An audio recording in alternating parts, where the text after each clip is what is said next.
Hi viewers, అందరికీ నమస్కారం. Welcome to Sravya's recipes. Hi అండి.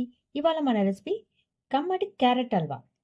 అయితే ఈ రెసిపీ ఎలా చేయాలనేది చూద్దాం. మరి ఇక ప్రాసెస్ స్టార్ట్ చేద్దామా అండి. ఫస్ట్ ఇట్లా బాండి పెట్టుకుందామండి.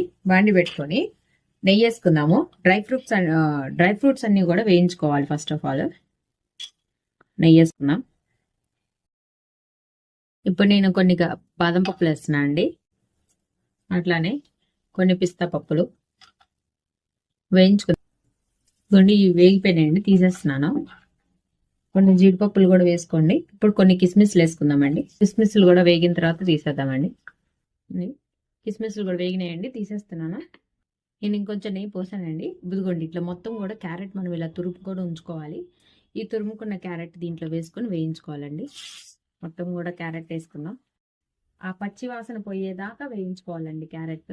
ఈలోగా పాలు మనం విడిగా కాగబెట్టుకొని ఉంచుకోవాలండి.